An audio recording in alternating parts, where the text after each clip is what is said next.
है या नहीं? उनके पास पढ़ने जाते थे तो टीचर्स जो होते थे उनको शिक्षा देते थे गुरुकुल में। पहले ये स्कूल्स, ये कॉलेज, यूनिवर्सिटीज मींस ये सारी चीजें नहीं हुआ करती थी। पहले जो बच्चे होते थे वही अपने टीचर्स के पास जाते थे, गुरुकुल में पढ़ते थे। उसी में से एक बच्चा था वरदराज। क्या नाम था उसका? वरदराज। पढ़ने में बहुत कमजोर था, बहुत कमजोर था, बहुत ज्यादा कमजोर था। उसके जो फ्रेंड्स थे उसको बार बार क्या करते थे, एक तरीके से उसको परेशान करते थे। और उसके जो जितने भी दोस्त थे वो सारे जैसे पास आउट होकर चले गए।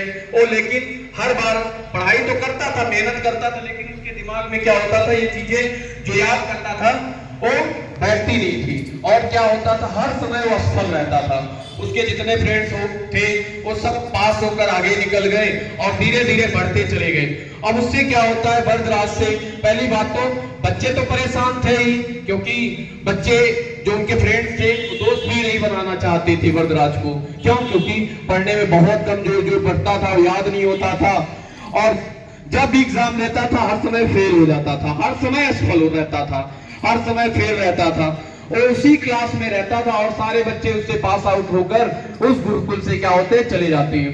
एक दिन क्या होता है, उसके टीचर जो होते हैं ना वरदराज से क्या होते हैं, परेशान हो जाते हैं। किससे? वरदराज से। और उसको क्या करते हैं, बोलते हैं बेटा अब तुझे मैं नहीं पढ़ा सकता हूँ, इस गुरुकुल से आप क्या कर सकते हो, यहाँ से जा सकते हो, जाओ घर पे अपने मम्मी पापा की सेवा करो, घर पे रहो, कोई काम वगैरह देखो, अब तुम पढ़ नहीं सकते हो, तुम्हारी ये पढ़ाई नहीं हो सकती है। ऐसे वो रास्ते से आ रहा था तो उसको क्या होता है, प्यास लगती है, प्यास लगती है। अब रास्ते से आते टाइम उसको प्यास लगती है तो क्या होता है कि देखता है कुआं होता है, वेल।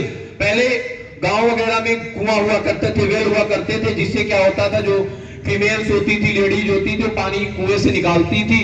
अब देखते थे जिस रस्सी, रोप से रस्सी से निकाला जाता था ना, और कुआं रहता था, आप देखते थे एक ऐसा ही लकड़ी का बना होता था, उस रस्सी से जब पानी निकाला जाता था ना, वो जो लकड़ी थी ना, वो लकड़ी क्या हो गई थी, बिल्कुल पतली सी हो गई थी, और रस्सी जस का तस रहा, मतलब उसी सेम टाइप में रहा।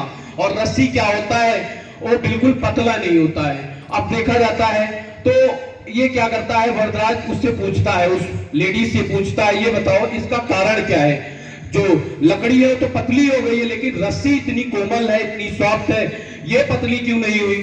तो फिर लेडी जो है उसको बताती है कि ये कारण रहा है, रस्सी क्या है, पानी निकालते टाइम वो लकड़ी धीरे धीरे क्या होता है, पतला हो जाता है, और इसकी वजह से, रस्सी की वजह से, रस्सी जब कितनी सॉफ्ट है, वो बहुत सी चीजें सोचता है। जब ये लकड़ी इतनी पतली होने के बाद भी और रस्सी जो है इतना सॉफ्ट है, इतना मेहनत कर रहे हैं, ये सक्सेस और पानी निकाला जा सकता है, तो मैं अगर कड़ी मेहनत करूं, कड़ी मेहनत करूं तो मैं भी तो सफल हो सकता हूं। फिर बाद में जब रिटर्न होता है, गुरुकुल जाता है, अपने टीचर्स को, अपने जो गुरुजी होते हैं उनको बताता है ऐसी सी बात है, अब मैं मेहनत करना चाहता हूं। वो क्या करता है, तब उसके टीचर्स भी साथ देते हैं, बोलते हैं ठीक है कोई बात नहीं, और बहुत मेहनत करता है, बहुत ज्यादा मेहनत करता है। और क्या होता है, एक दिन ऐसा ही होता है, वो क्या होता है, सक्सेस होता है। वही क्या करता है, पूरी जो संस्कृत होती है सिर्फ वरदराज ने ही लिख डाली थी। तो इससे यह पता चलता है, अगर आप कड़ी मेहनत करोगे, बेशक आप एक बार नहीं, दो बार नहीं सक्सेस नहीं होते, बार बार असफल होते हो, एक दिन सक्सेस जरूर होगे।